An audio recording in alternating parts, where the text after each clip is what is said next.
The first of this week's readings is from Genesis 25, verses 19 to 34, and is the story of Jacob and Esau.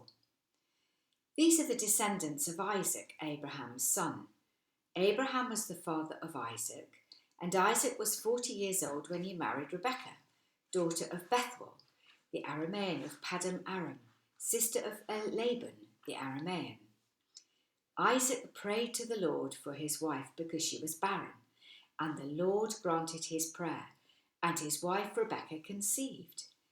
The children struggled together within her, and she said, "If it's to be this way, why do I live?" So she went to inquire of the Lord. And the Lord said to her, "2 nations are in your womb, and 2 peoples, born of you, shall be divided. The one shall be stronger than the other. The elder shall serve the younger." When her time to give birth was at hand, there were twins in her womb. The first came out red, all his body like a hairy mantle. So they named him Esau. Afterward, his brother came out, with his hand gripping Esau's heel.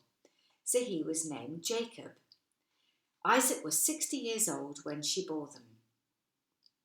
When the boys grew up, Esau was a skillful hunter, a man of the field, while Jacob was a quiet man, living in the tents. Isaac loved Esau because he was fond of game, but Rebekah loved Jacob. Once when Jacob was cooking a stew, Esau came in from the field and he was famished. Esau said to Jacob, "Let me eat some of that red stuff, for I'm famished."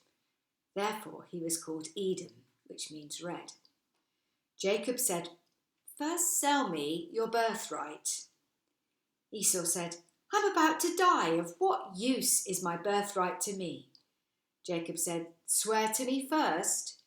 So he swore to him and sold his birthright to Jacob. Then Jacob gave Esau bread and lentil stew, and he ate and drank, and rose and went his way. Thus Esau despised his birthright.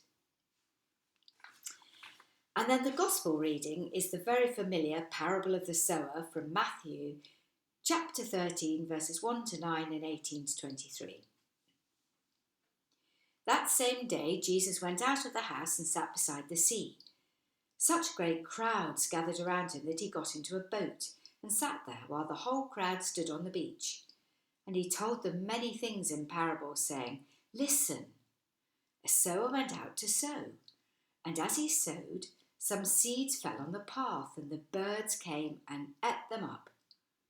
Other seeds fell on the rocky ground, where they didn't have much soil, and they sprang up quickly, since they had no depth of soil. But when the sun rose, they were scorched, and since they had no root, they withered away. Other seed fell among thorns, and the thorns grew up and choked them. Other seeds fell on good soil and brought forth grain, some 100-fold, some 60, some 30. Let anyone with ears listen." Then he goes on to explain a bit further down this reading. "Hear then the meaning of the parable. When anyone hears the word of the kingdom and doesn't understand it, the evil one comes and snatches away what is sown in the heart. That is what is sown on the path. As for what is sown on the rocky ground, this is the one who hears the word and immediately receives it with joy.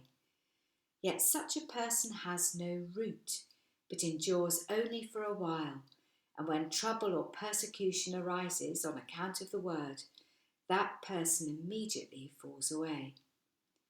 As for what was sown among thorns, this is the one who hears the word, but the cares of the world and the lure of wealth choke the word, and it yields nothing. But as for what was sown on good soil, this is the one who hears the word and understands it, who indeed bears fruit and yields in one case 100-fold, in another 60, and in another 30. So if you want to know more about the meaning You might want to watch the reflection or join us on Sunday morning at 10 o'clock on our Zoom service, and you can find the link on the village Facebook pages or on the email that comes out around the villages. God bless you.